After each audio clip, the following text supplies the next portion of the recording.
வணக்கம். சற்று முன் கிடைக்கப்பெற்ற மிக மிக முக்கியமான செய்தி ஒன்று வெளியாகியுள்ளது. எடப்பாடி பழனிசாமியின் வலதுகை அதிரடியாக கைது செய்யப்பட உள்ளார்.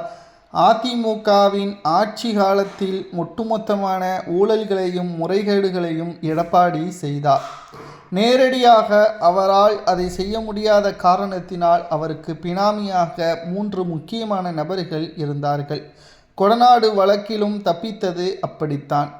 முன்னாள் முதல்வராக எடப்பாடி பழனிசாமி அவர்களது ஆட்சியின் பொழுது பல்வேறு முறைகேடுகள், டெண்டர் ஊழல் முறைகேடுகள், சாலை முறைகேடுகள் அனைத்தையும் மீண்டும் விசாரணைக்கு கொண்டு வர வேண்டும் என்று சிபிஐ துறை அதிகாரிகளுக்கும் தற்பொழுது லஞ்சம் ஒழிப்பு துறை அதிகாரிகளுக்கும் செங்கோட்டையன் அவர்கள் தற்பொழுது கடிதங்கள் ஒன்றை எழுதியுள்ளார்.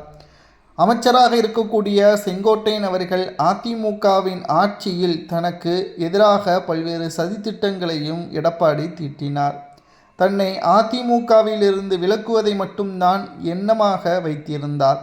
அதற்காக பழிவாங்கும் நோக்கத்துடன் நான் அவர் மீது புகார்களை கொடுக்கவில்லை.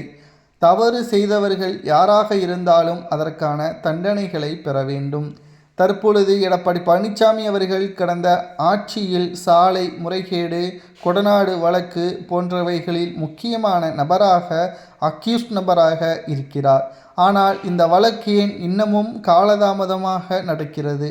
மேலும் இதற்கான விசாரணையை குறுகிய காலத்தில் 6 மாதங்களுக்குள் விசாரணையை முடிக்க வேண்டும் என்று தற்பொழுது புதிதாக நபர்களும் கடிதங்களை சிபிஐ துறை அதிகாரிகளுக்கும் லஞ்ச ஒழிப்புத்துறை அதிகாரிகளுக்கும் மனுக்கள் மூலமாக செங்கோட்டையன் அவர்கள் புகார்களை கொடுத்துள்ளார்.